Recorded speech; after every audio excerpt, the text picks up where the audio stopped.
They're singing, go, Cubs, go! Go, Cubs, go! Hey, Chicago!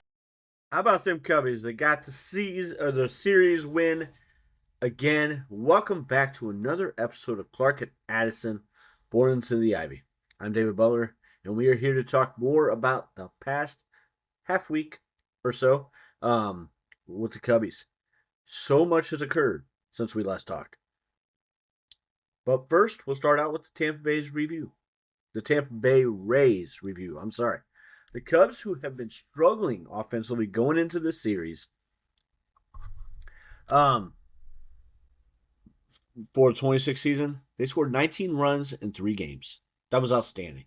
Offense finally got going, and we won 2 out of 3. I don't think that's a coincidence. The pitching in the last 2 games was really good as well. Jameson Tyone struggled in the opener. He wasn't terrible by any means, don't get me wrong. He did give up 2 homers, only 4 runs total, 3 earned. So he minimized it with the home runs. I get that. The other pitching concern for this series was Phil Maton, for sure. If you go look at Phil's last several years, he's had an ERA in the 3s for like 4 or 5 seasons in a row. I think he's going to be fine, but he just looks out of sync, and he doesn't look like he's having fun right now at all. So, they just need to get the guy to relax. I think he's probably pressing, and that's unfortunate because he's really, really good, guys. And I'm frustrated with him. I'm frustrated with it. I understand others being frustrated, but don't give up on this guy. At least not yet. In the series, he pitched 1 2/3 innings, 2 outings, gave up 4 runs, all 4 hits, 1 home run, and 1 walk. Obviously not great. He can only go up. That's just what I'm gonna say. I think he will be okay. I know it's been a rough start, but he's gonna be fine. But how about Javier Assad and Colin Ray? Javier was coming off a rough start in his second start in AAA. So, but he was outstanding in that game, in Game 2, and Colin Ray was really, really great as well. Assad, 5 2/3 shutout baseball. You can't complain about that. And then Ray, 1 run, just awesome, fantastic. I'm not going to talk about Ben Brown because it is what it is. I wish that they would shorten it up a little bit, like give the kid a chance when he does. When he did really well in that 7th inning, and then the 8th, like he spiked that ball again. It's like his 3rd or 4th wild pitch already. That's not good. But it's incredibly frustrating because you see the tantalizing success that the kid can have. But oh my goodness. I'll shut up about that. Really good series win though. Great offensive output. Very, very good. Matt Shaw hit it well in the series. Nico is out of this world. Listen to this. This is from Carson Wolf at the Wrigley Wire. Again, if you're not following this guy, why the hell aren't you? Nico Warner this season hitting .333, .453 slugging. 453 on base, and a .548 slugging for a 183 WRC plus.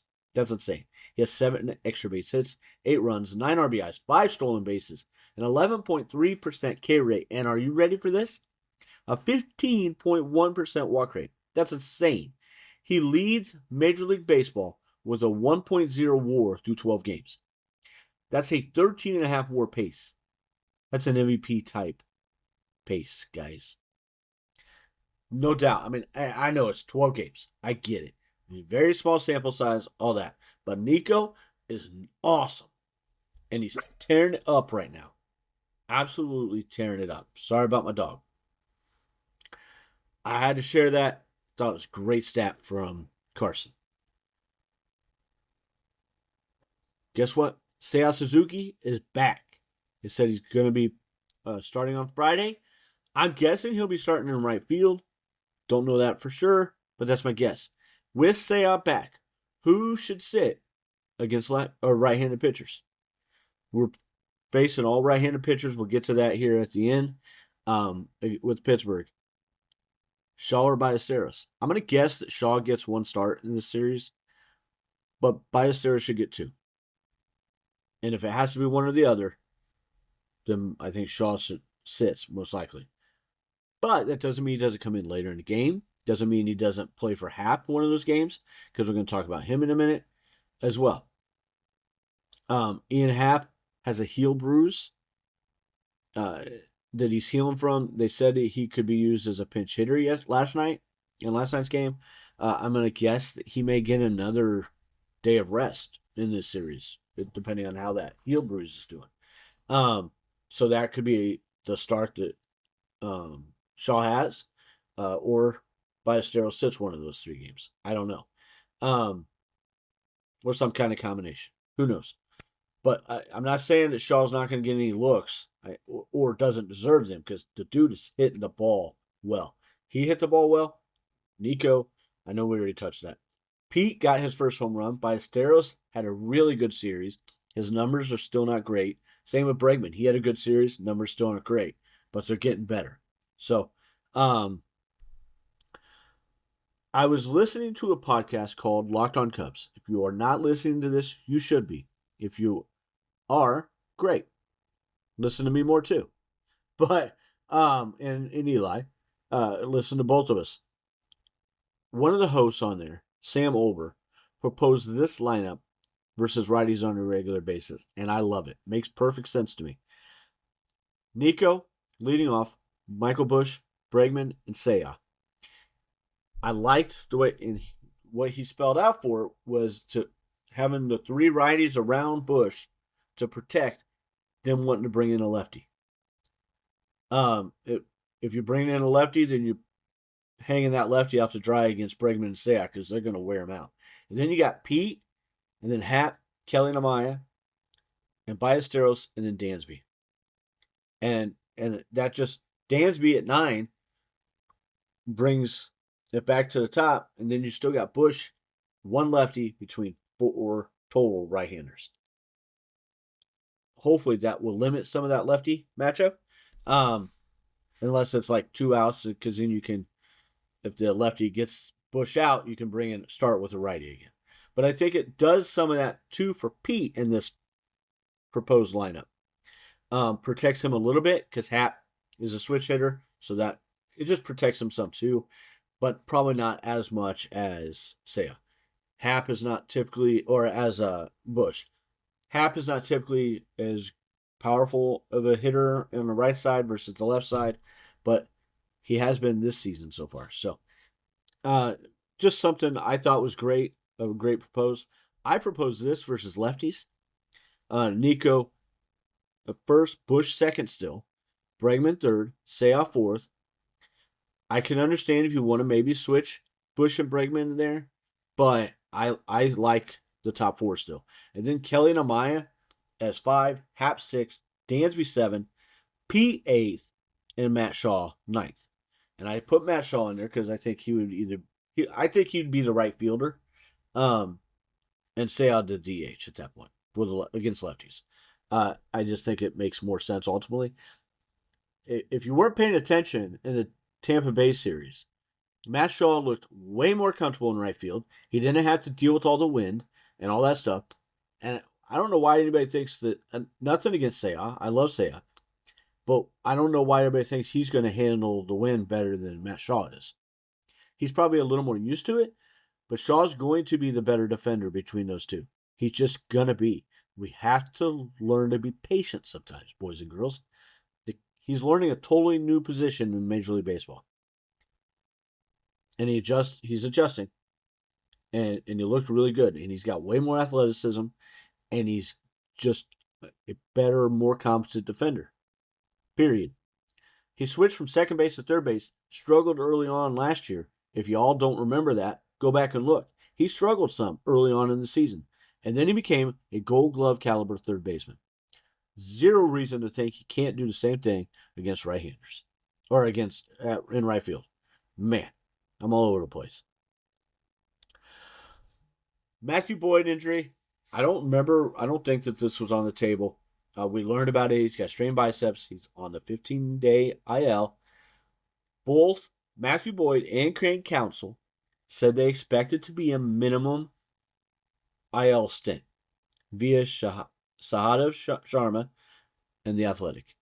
We'll see. I understand things can happen. If he comes back, it'll be on the 16th, I think, because it was retroactive to the 1st. So even if it's a little bit over that, like 5 more days, and this allows him to be fully healthy again and just get it going. The dude was on fire the first 2 starts as far as swings and misses. A lot of hard contact in the first game, but not the second. Much, much better. Matthew Boyd, a healthy Matthew Boyd, is essential, especially now that Cade's done for the season. We all know by now, Cade Horton done for the season. That sucks. I can't imagine, or I can't explain how much that sucks. But it is what it is, and we have to move past it. Go Cubs go! That's right, Paisley. It is what it is. We got to get through. Matthew Boyd being healthy will make a huge difference to help with that. Justin Steele coming back.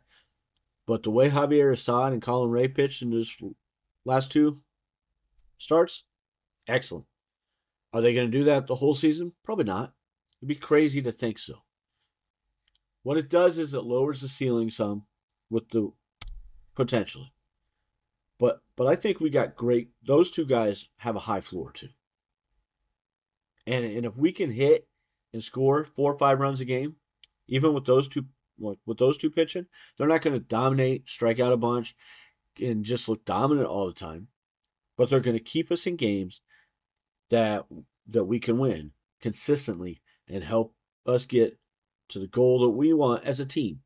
We still have, if Justice Steele comes back ready to go, he's not going to be right away, guys. But by August, September, if Justice Steele looks like Justice Steele again, and Shota bounces back some, you got Justice Steele, Cabrera, Boyd, Shota. This is nothing to sneeze at, kids. And we haven't even talked about Colin Ray, Javier Assad, or JMO. Like, those 4 could be really good. Do we potentially need to add something later as a deadline? High impact pitching? Possibly. Right now, I think that's more in the bullpen. Bullpen's a little suspect. Hobie Milner, settled down. He's looking really, really good, kids. And he's pitching a lot. But he's been solid. Jacob, all the right-handers outside of Palencia, I don't know, man. Right now, like, whole lot to. I like Harvey. I like the arm. I like Maton and his arm. But they got to settle down. And there's a whole lot of question marks with the right-handed relief pitching outside of Daniel Palencia. And we'll see. There's other guys down in the minors that we think are capable as well. Gavin Hollowell, dude, looked amazing in spring. He should be chomping at the bit to get a chance. And who knows if that'll happen soon. I don't want that to happen. I want all these guys to kind of settle down and get it going. But there's other people who can do it. So just remember that, okay? Pirates preview. Probable starters tomorrow on Friday. All 220 games. Fantastic. Back in Chicago. I'll be wearing my 220 or 120 shirt on Sunday when we do the podcast. The starters, Carmen Mozinski for the Pirates versus Shota Imanaga. Saturday will be Braxton Ashcraft versus Edward Cabrera. Sunday, Bubba Chandler, that boy can throw, versus Jamison Tynan. That's probably the worst one on paper against us. But I'm going to tell you what, Carmen Mozinski had our number twice last year that I remember. So don't overlook these guys. The Pirates, don't overlook them. And entering Friday, the Pirates are averaging 4.5 runs per game, which is ranked 13th in the majors. The team ERA is 3.33, which is good for 8th in the majors. We knew that they had a good offense or a good pitching staff, especially their starters, they'll keep them in the game, and that offense has improved. This is not a gimme series, not by any means. They are a good team, and the Cubs need to earn their wins. The Cubs will counter that with an ERA of 3.43, ranked 10th, and are averaging 4.67 runs per game, good for 10th as well. Like I said, on paper, the Cubs initially look like they should be the favorites here. But Go I don't Cubs, think go! that's definite. They need to win. They need to play the way they just played in Tampa, and they'll be fine. But they got to have some urgency with the bats, and they got to score some runs because this pitching staff is no joke, and it's going to be difficult at times. On Saturday, I think this is our biggest